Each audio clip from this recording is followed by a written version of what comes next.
posibles de obtener ni copiar. El propietario de estas llaves, y estamos hablando, claro, está en un plano más trascendente, es Jesucristo. Descubramos más sobre quién es Jesucristo y la grandiosidad de su naturaleza en el capítulo 1 del libro de Apocalipsis, el último libro, por cierto, del Nuevo Testamento y también de toda la Biblia, pero un libro que nos deja esperanza. Pues nos acompaña en este viaje por la Biblia, ¿verdad? Hoy nuestro recorrido bíblico nos lleva hasta uno de los pasajes más conocidos. Les aseguramos que el tiempo que permanezcan con nosotros no va a ser perdido, sino muy al contrario, será toda una inversión. Vamos a escuchar a Benjamín Martín, pero antes recuerden nuestro número de WhatsApp, 601 20 32 65, 601 20 32 65. Vamos ya con la reflexión de hoy. La fuente de la vida.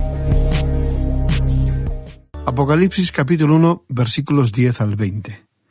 Continuamos avanzando hoy, amigo oyente, por el libro de Apocalipsis, el único libro profético del Nuevo Testamento, que es la segunda parte de la Biblia, las Sagradas Escrituras. Nos encontramos en el capítulo 1 y vamos a regresar al versículo 10 para profundizar algunos conceptos que, a su vez, nos servirá de repaso sobre la deslumbrante y hermosa visión que tuvo el apóstol Juan durante su exilio en la isla de Patmos. Leamos el versículo 10. Yo estaba en el Espíritu en el día del Señor y oí detrás de mí una gran voz como de trompeta. En nuestro programa anterior mencionamos que Juan estaba en el Espíritu y que escuchó una gran voz como de trompeta. Sin embargo, no llegamos a comentar algo sobre el significado de este Día del Señor. Según entendemos nosotros, esta expresión Día del Señor aquí indica lo que nosotros llamamos el día domingo, el primer día de la semana. Ese fue el día de la resurrección de Cristo, de dos apariciones posteriores a sus discípulos, el día del descenso del Espíritu Santo. Los discípulos se reunían para partir el pan y Pablo instruyó a los corintios que recogieran la colecta el día del Señor, el primer día de la semana. Vamos a seguir adelante y considerar lo que nos dicen los versículos 17 y 18. En el programa anterior mencionamos que estamos observando el cuadro que nos relata Juan.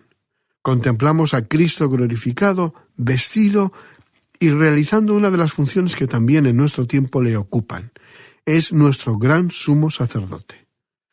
Nuestro gran sumo sacerdote está llevando a cabo su labor ante el altar de oro en el lugar santo, donde intercede fiel y constantemente por nosotros.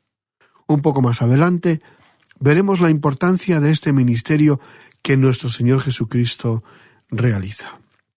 Vimos en el anterior programa que Él, como sumo sacerdote, no solo intercede por nosotros, sino que Él hoy, ahora, está dispuesto a lavar nuestros pies, ensuciados con el polvo de nuestro caminar por la vida.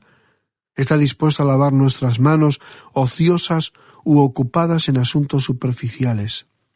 Está dispuesto a lavar nuestros ojos, cuya visión está tan turbia por contemplar más las cosas terrenales que las celestiales, y no se cansa de lavar todo nuestro ser si decidimos llegar a su presencia y pedirle con humildad el perdón por nuestros pecados, por nuestros errores, por nuestras rebeliones, por nuestra autosuficiencia, soberbia, egoísmos, indiferencias y tantas cosas secretas que solo lo sabemos nosotros y Dios, que todo lo ve. Pero qué maravillosa promesa. Y si confesamos nuestros pecados, Él es fiel y justo, y siempre está dispuesto a limpiarnos y perdonarnos. La escena que nos describe Juan es deslumbrante. Le encontramos vestido con los ropajes de un sumo sacerdote en medio de los 7 candelabros. Desde los tiempos de Moisés, cuando Aarón, su hermano, era el sumo sacerdote, esta distinguida clase de sacerdotes eran los que tenían a su cuidado las lámparas que estaban en el candelabro de oro del tabernáculo y más tarde en el templo. Nuestro Señor Jesucristo, la luz del mundo, en medio de los candelabros, nos habla de la deidad de Cristo. Las lámparas de estos candelabros nos hablan del Espíritu Santo que Jesucristo prometió a sus discípulos enviar al mundo después de su ascensión. Él había dicho que enviaría al Espíritu Santo, que les iba a consolar, les iba a ayudar a recordar, que les revelaría cosas celestiales del Padre y de Él, Jesucristo.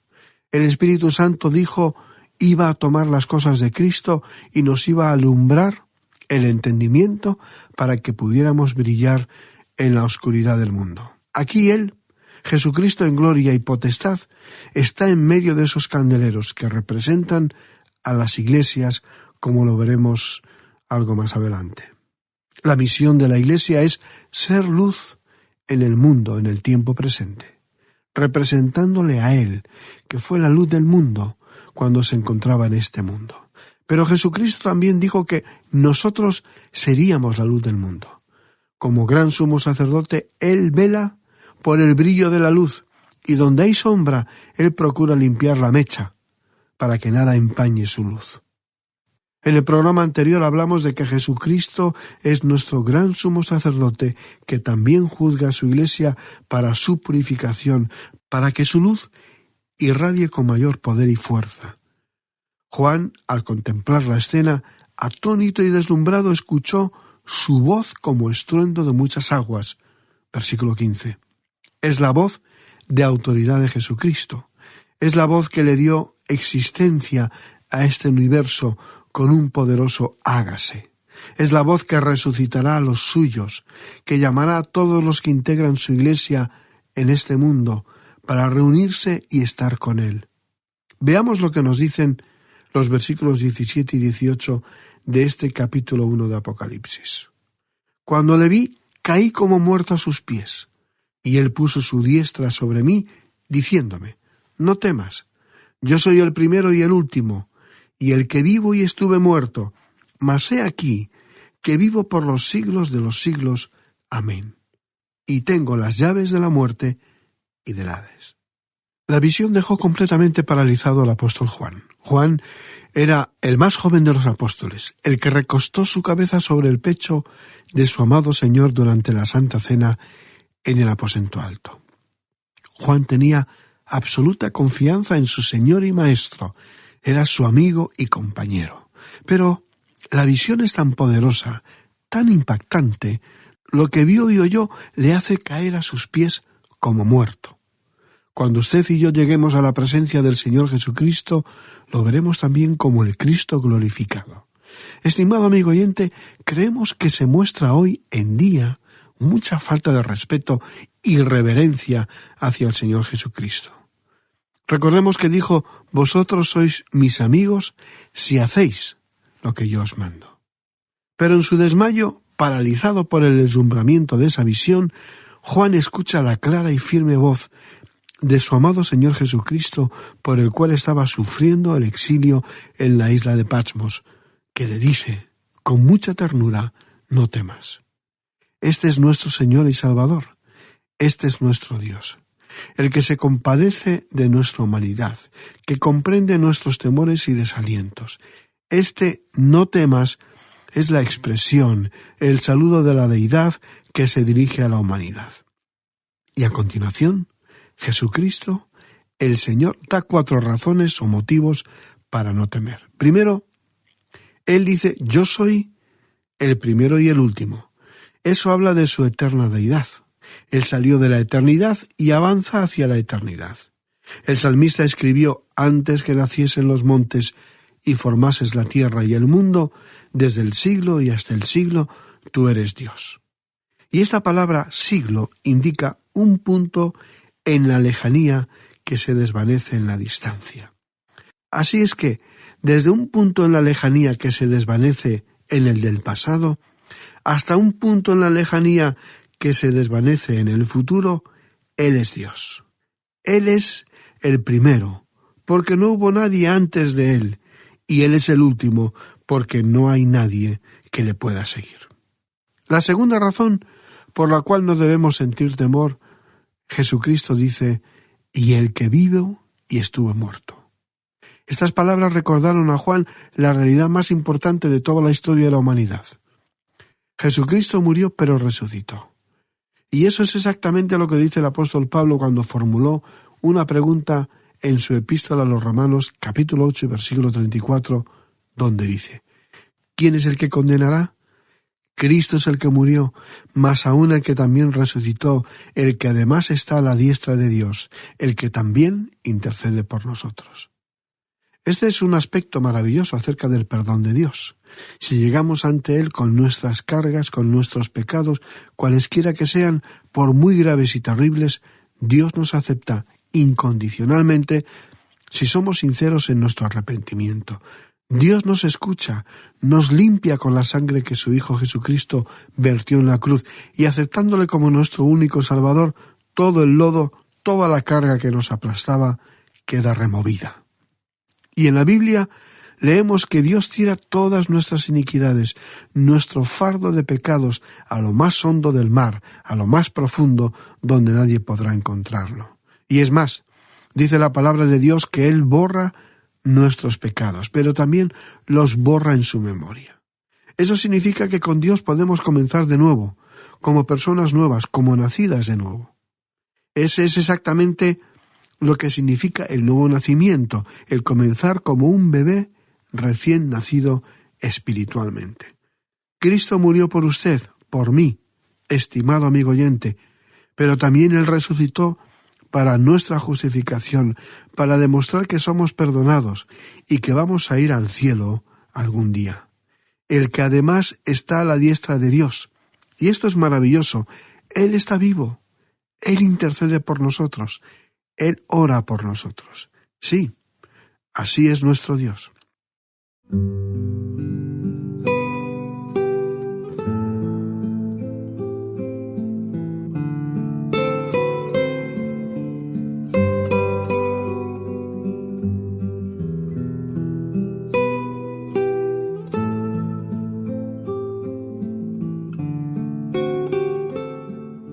La tercera razón por la cual no debemos temer es esto: mas he aquí que vivo por los siglos de los siglos.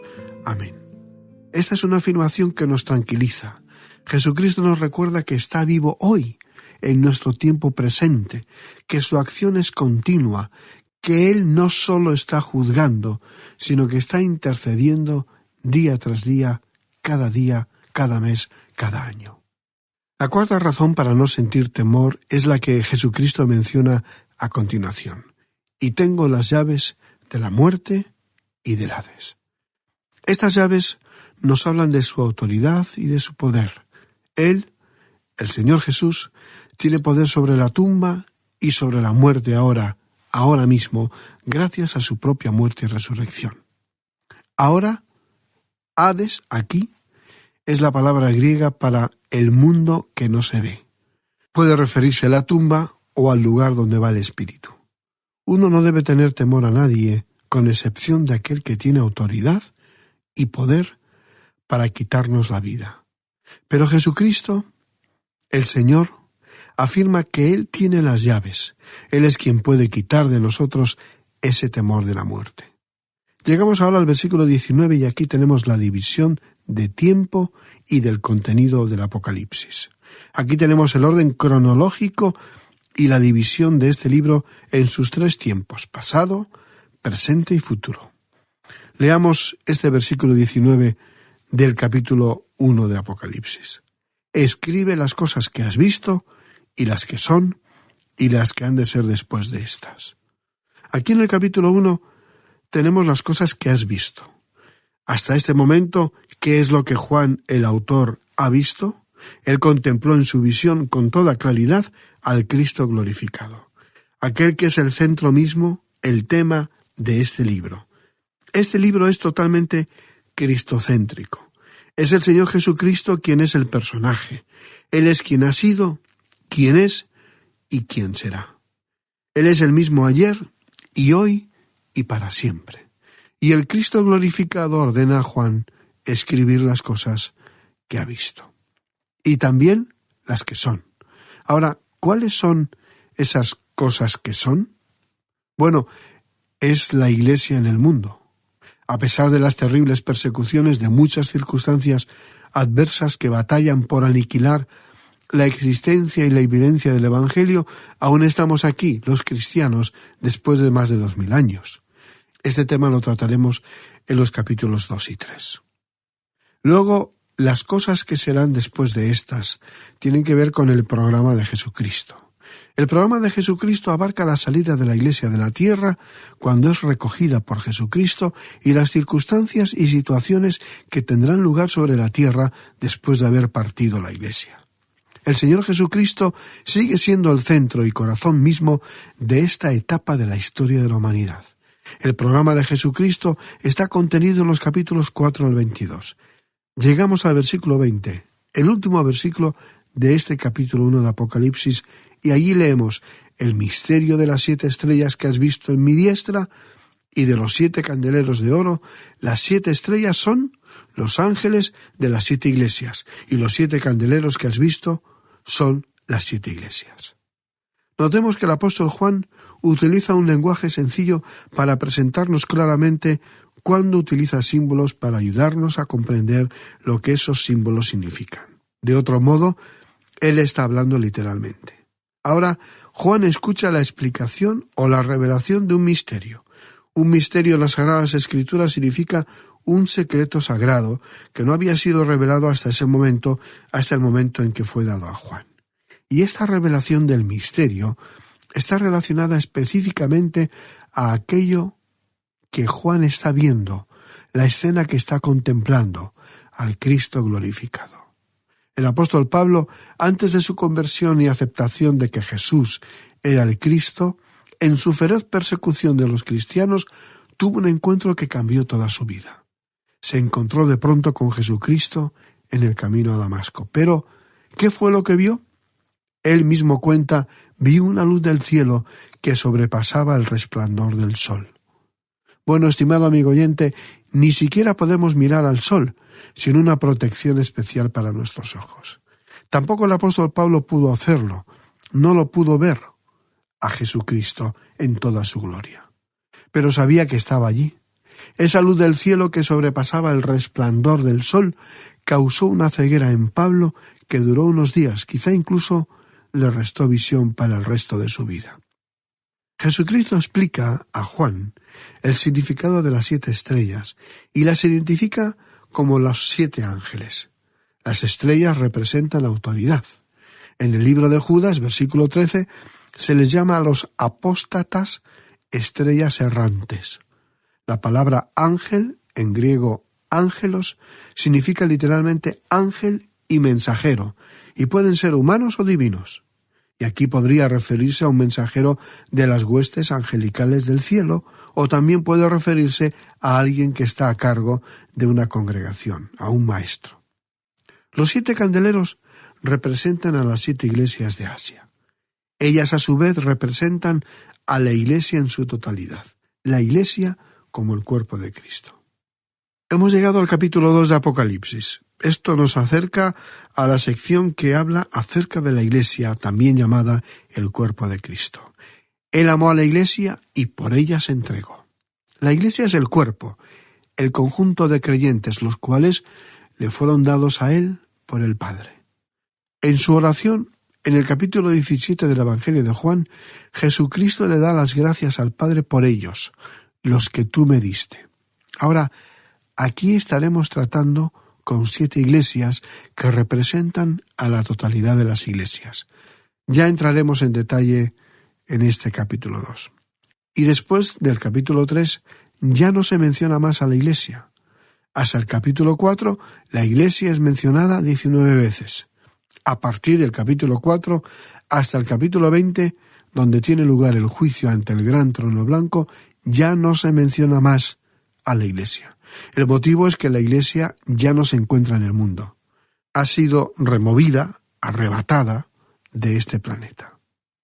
Los 7 mensajes o cartas tienen una interpretación y una aplicación triple.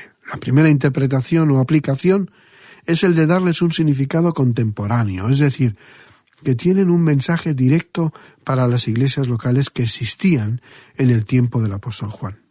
Nosotros vamos a acercarle, estimado amigo oyente, en los próximos estudios, a la localidad de estas 7 iglesias.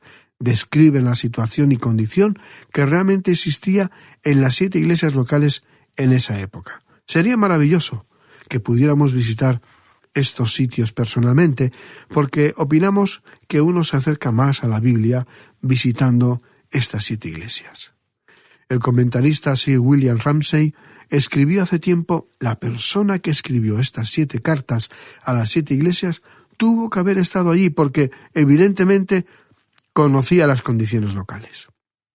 Hay una segunda interpretación o aplicación, y es la de enfocar el estudio como una visión de la cristiandad en la tierra en cualquier momento de su historia. Los rasgos descritos en estas cartas han existido en parte, al menos, en cada siglo después de Pentecostés. O sea que, cuando leemos el mensaje a la iglesia de Pérgamo, podemos encontrar un mensaje aplicable a nuestra propia iglesia y para nosotros personalmente. Y luego hay una tercera interpretación y aplicación, y es la que vamos a enfatizar, y es una interpretación cronológica. Aquí se presenta la historia panorámica de la Iglesia. Hay 7 períodos definidos en la historia de la Iglesia y aparentemente nos encontramos en el último, en el presente, que sería el de la Iglesia de la Odisea, o creemos estar muy cerca a ese período. Éfeso, la primera iglesia mencionada, representa a la iglesia apostólica, la iglesia que está en su mejor momento, pero había dejado su primer amor. La Odisea, la última iglesia, representa a la iglesia apóstata, tibia y alejada. Y este cuadro que Juan vio en su visión en Patmos, tan patético, se ha cumplido en su gran mayoría y es ahora conocida como la historia de la iglesia. Ahora, el Señor Jesucristo seguirá un formato muy definido al dirigirse a cada una de las iglesias. Esa es la razón por la cual decimos que el libro de Apocalipsis es un libro muy sencillo, porque el material, su contenido, está mejor organizado que cualquier otro libro de la Biblia. Vamos a terminar aquí nuestro estudio. Continuaremos en la próxima oportunidad comenzando a estudiar la iglesia de Éfeso. Como siempre, pedimos a Dios por usted y por su familia, para que el Todopoderoso, por medio de su Espíritu, pueda alumbrar